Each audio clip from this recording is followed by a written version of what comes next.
It was a journey, but we finally made it, man.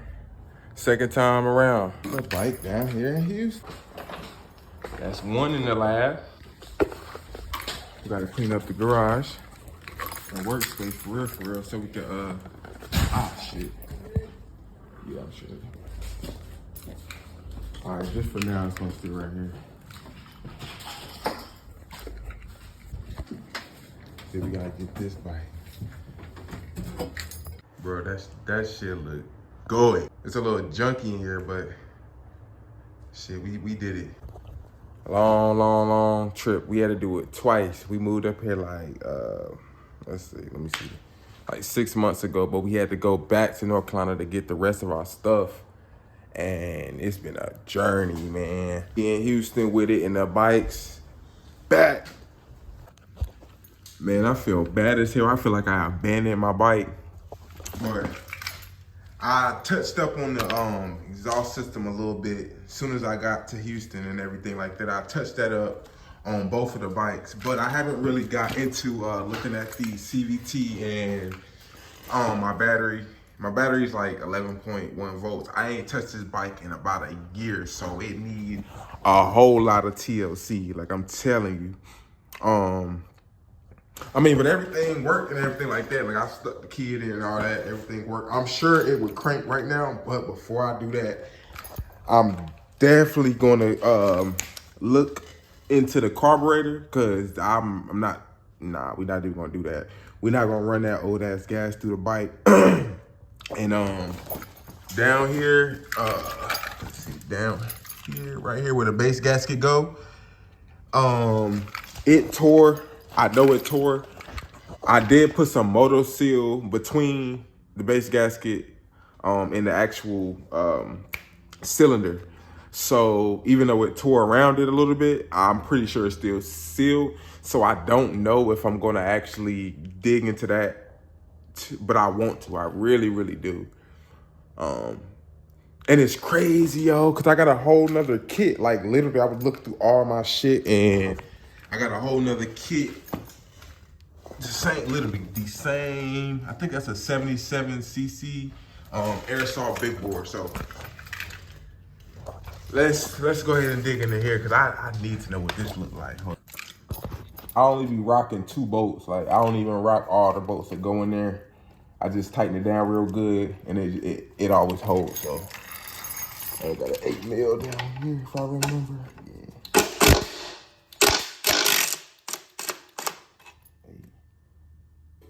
Oh yeah, rust. I'm telling you. I don't know if when I open this up, is it gonna be rusty or what? I don't know what to expect.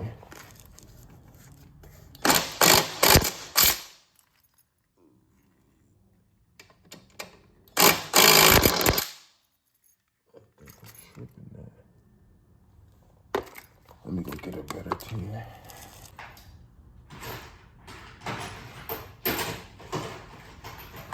Either that or it's dead.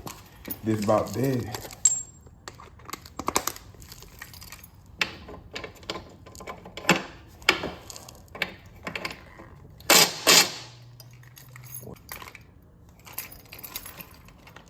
Seems like a tin.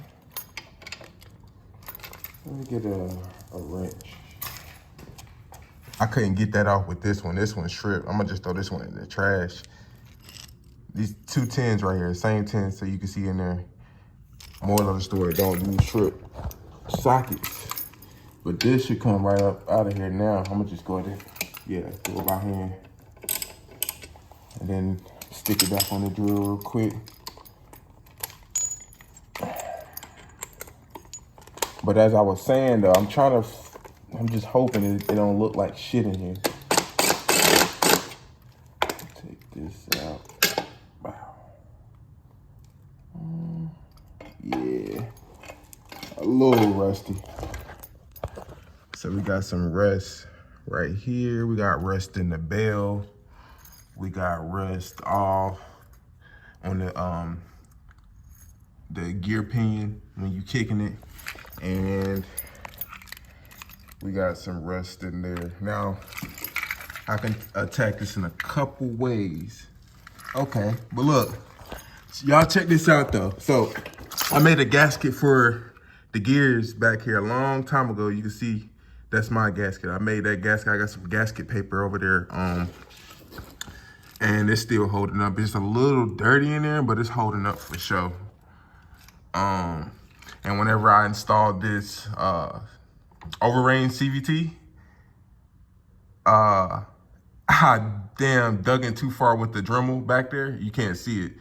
And this case was leaking, but there's no leak, so that's good. So right now, I guess I'm gonna be attacking that real quick. I'm gonna have to take some of this stuff off of it and de-rust whatever is rusted, and then attack the carburetor. So yeah, let's go get it.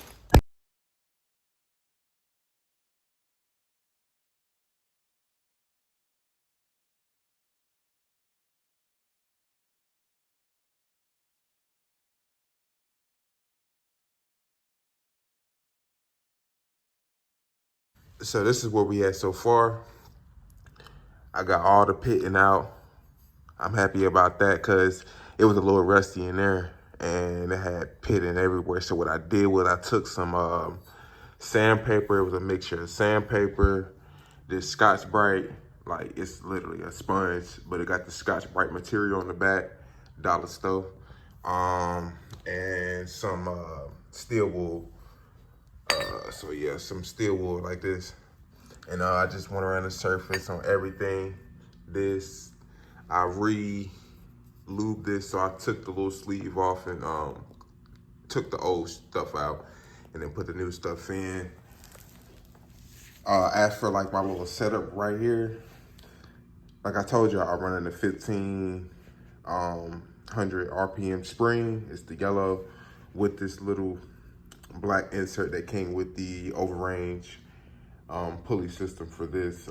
And then for my variator, I'm running 3 sliders. So slider, slider, slider, Dr. Pulley. I think they're like 5 grams, something like that. I don't remember. I'll check the box, but I think they're like 5 grams, and then I'm running 3 sliders. Now, I don't know if anybody do that or not, but I know I do. I love it. So I love that little setup for that. And it's been doing me pretty good. So we're gonna stick with that. And let me see, for the clutch, I'm running a 107. This is the 107 that pairs with the 107 bell. Polini with the green springs, and these are the little adjustable points that you can, tighten the spring for delayed engagement. Next, I'll be getting in here. I gotta clean this up a little bit, check the seals, make sure the seals and everything are good, which they are. This back seal right here, it used to pop out. Not pop out, but whenever you ride or you take the CVT off, everything off, sometimes it'll kind of protrude from the case right here. So before I do anything else though, I'm gonna do one more thing. I gotta come around this side, and I cleaned that up too a little bit, but what I'm gonna have to do is I'm gonna take that off. And then once I take that off, hopefully there's no rust in there. But I cleaned the outside of the magneto, and then before I start it up, I gotta take the carburetor off both of these bikes. I'm gonna take the carburetor off and clean them, drain them out. I'm pretty sure the gas still good. I mean, gas really, people say it get old, but it's all right, shake it up a little bit. But that carb, before I run the bike, I'm definitely taking it out. And another thing is let me see. So my coolant system, that's pretty good. Like I plugged it up today actually. I plugged that up and I can still hear the coolant in the radiator and the reservoir and all that. So I ain't tweaking too much about that because I put coolant in, not water, so it didn't freeze or nothing like that. But once I started, I check it and all that. And yeah, so I'm gonna put all this stuff together. But before I do that, I gotta make sure I clean this right here, all that. Now, what's crazy is, for my girl bike, hers is fairly clean in there. See, this how I want mine to look. at least like that. Like she got a little bit of cobwebs and stuff like that. But other than that, it's fairly clean in there. But so the variator's super clean now. What I did, I took some not Scotch-Brite, but some steel wool to that. And then cleaned the cover and the inside. I mean, for what it was, it's pretty spotless, you know what I mean? And then now it's just time to install everything back together. Like I said, 1500 contra spring, the center spring that go into the pulley, the rear pulley. That's what I'm rocking. And this belt right here, I bought separate. I got two of these. One that came with the kit.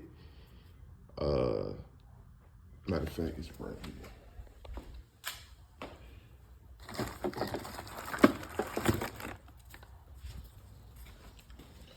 Because I've been telling y'all over and over. So this one right here, this 6111108 is a lot longer. I think it's the same width, but it's a lot longer than the 6114116.20. So you would think that they're the same, and they kind of look fairly the same, but they're totally different. The characteristics and riding is different on this belt than this one. So whenever I order belts, I always make sure I go with the 6114111 instead of the 6111. It's like triple four, no. So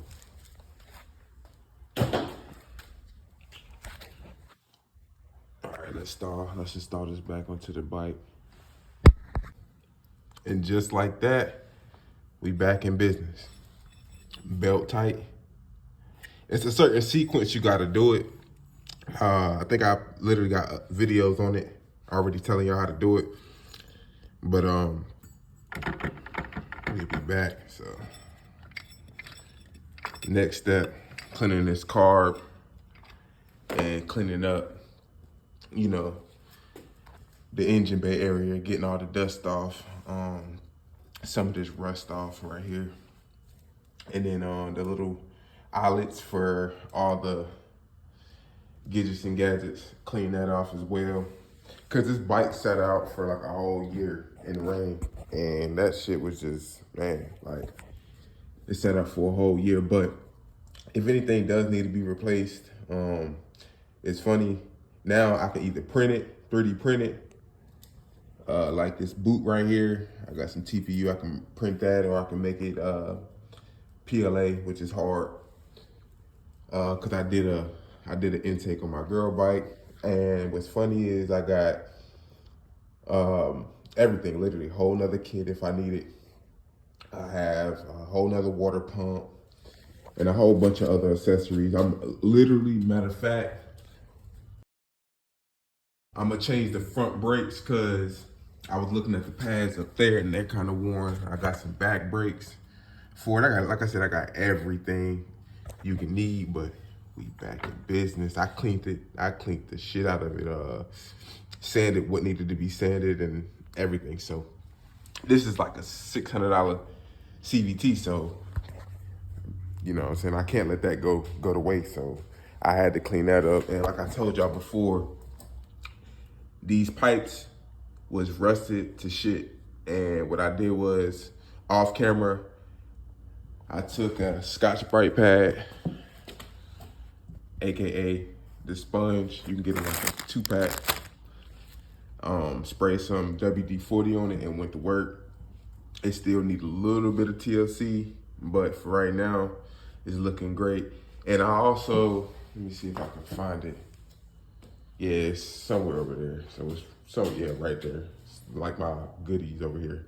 But over there, I have a whole nother Polini silencer that they had sent me a while back, because this one right here, sometimes it'll spin. I don't know how, but it'll spin and whatnot. And I fixed that problem, so that's why I didn't take it off. But if I happen to do want to replace it, I do have that. And then, let's see, yeah, just some TLC, cleaning up the tires, washing the bike, all that. Oh, I'm finna put y'all on. So, if you ever need some, if you ever need some shims to go on the crankshaft part, make sure that ain't got no wiggle in it. Oh yeah, shit still sturdy. Like literally, it's wiggling with the bike.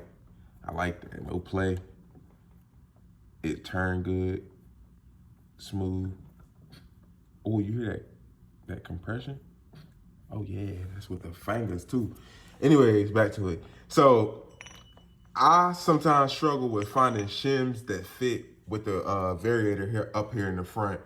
And if you're ever looking for some shims, all you gotta do is you want to take you a pair of pliers, and this is actually one shim that came off of the spark plugs that go in our bike. So any old spark plugs you don't use, and you can see I kind of butchered it, especially on this top one. Like if you look at it, you can see like it just needs to fit over this hole. So as long as it can fit over this hole, good like that, you good to go.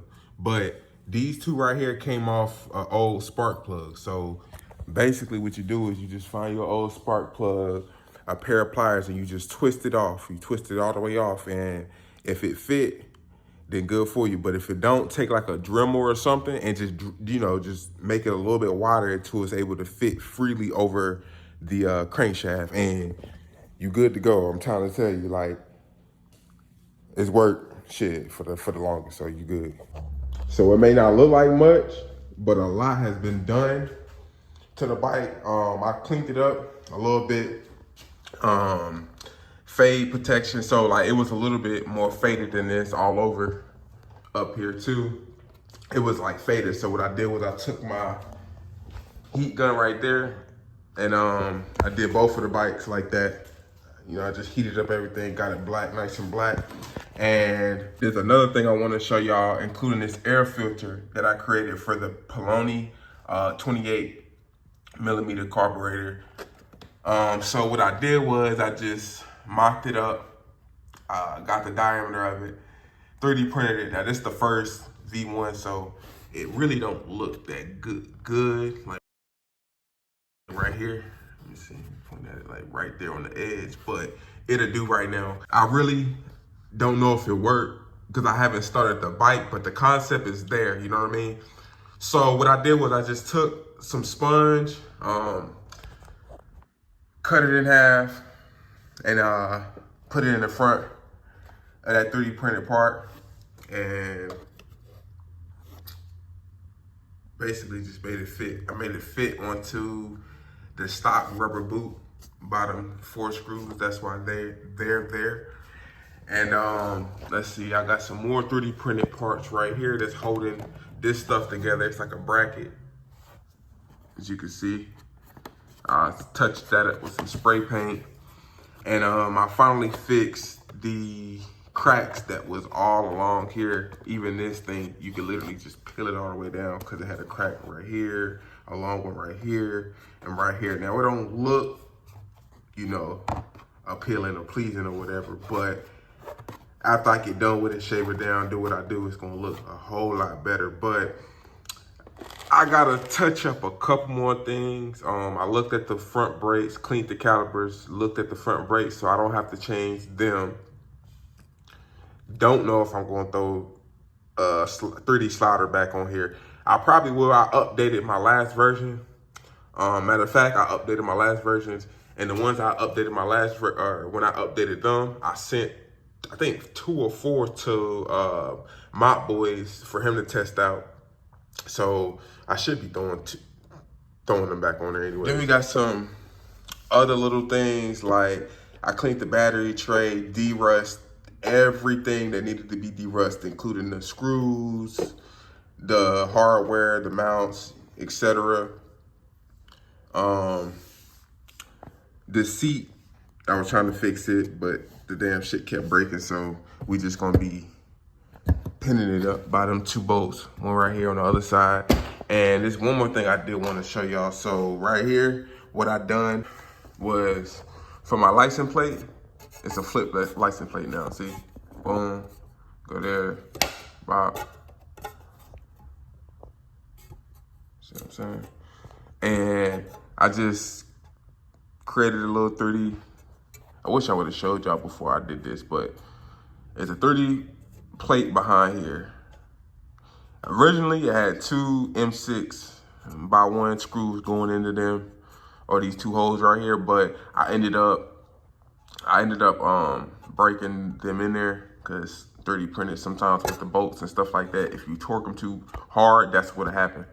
So I ended up just gluing it like that, and it worked out fine. Now, I know it's like a little rust here and there, whatever, but sooner or later, I'm gonna be I'm gonna be taking this whole bike apart or figuring out a situation, a solution where I can paint everything, like the rails and, you know, everything, like this upper back rail right here, and just, you know what I'm saying, the brake calipers, you know what I'm saying, that's gonna be easy. But painting stuff like this, and the CVT cover is gonna be a little bit of a challenge if I'm not planning on taking the bike apart. So I wanna repaint everything plus the wheels and have this thing looking good, really. So that's what I'm on. Now, as for Bae's bike, I did the same thing. Now hers is a little bit less complicated than mine. So I just cleaned the battery tray. I gotta clean this dust. I just gotta vacuum that up. Now with her bike in particular, she had a carburetor problem. Now it wasn't really with the carb. It was more with this boot. Let me, matter of fact, I'm gonna show y'all, because I always say it, but I don't never show it. Hold on. So, way back when I first got to 3D printing, I had 3D printed her this boot right here. So it's a 3D printed boot, V1, like literally. I designed it, printed it, it fit, and I put it on there. But over time, I've gotten way better, you know what I'm saying? So that's why I just took that off and threw this other one on. But here's the thing. So with this one, this is I would say like a boot extension. So this part of the carb is actually supposed to go in back here, but this is a boot extension. So this boot extension will always fall off. It'll fall off and she'll be riding great, yada yada, hit a bump, and boom, you know, that's that 2-stroke, you know, just bog down, boom, nothing. You know what I'm saying? So she was having a problem there. And also right here, I had to glue that little piece that go into this little section right here to keep the carb from, you know what I'm saying, not working right or whatever. I had to just glue it in there because it would always pop out and it'll make her throttle cable super loose. So that was another thing I did. And this glue right here, it's actually glue and baking soda. So I just glued in baking soda that up until, you know what I'm saying, we get her another manifold, preferably a Naruku, or however you say it. I want to get her the identical one to mine. But she'll have to fit the 21. I think this is the 21 car. But with the Naruku, good thing about them is they come with the 20, I think 8 or 24 to 28, the ones that fit them, the boot, and they got the 21s that come in the pack, so you don't have to worry about that. So I'm gonna show you where these babies shine. Now, originally, these was for my mirror. Like my mirror on my Vic was loose. I guess, I don't know if it was hit on that side or what, but I know it was loose. So I had to, once again, 3D print some brackets to go on the mirror so it'd stop from like swinging, you know, in the mirror. Like it was just, I guess the retention spot wasn't, I don't know, but it helped. And in this instance right here, it's gonna help. So I wanted to just show y'all on Bae's bike, you know, what I had going on with my bike. Now my bike don't do this no more because I got, I think like 2 of them right here. So this is what I'm gonna do. Put it up here, drill a hole. Hold on. Y'all gonna have to give me a second.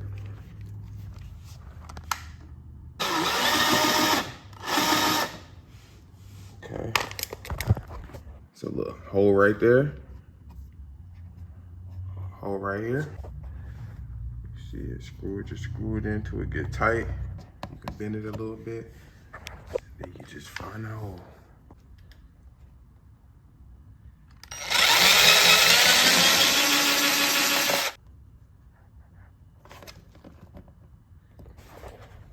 Now, that's one down. That's already a little bit better. And I can put one down there, but I'm not because, let me see something. Matter of fact, I even put one right here to keep that together. Be right back with you. Now, no play, see? Can't even pull it out. And whenever I drill that one, I just drill it straight. Whenever I drill this one, I drill kind of more this way and then push the screw in and go that way to it so it can, you know, grab it like that tension. And that's just a pro tip. And like that, we are done. I can't forget about the wheels now. I had to go back over the wheels, you know what I'm saying? It ain't the best job. I had to go back and get like where I messed up in the outline or the inline or however you say it. And then clean the bike, like tires. And like I said, I wanted to repaint these wheels, so don't know what color yet. I want to repaint them and wash the bike. Once I do that, we go to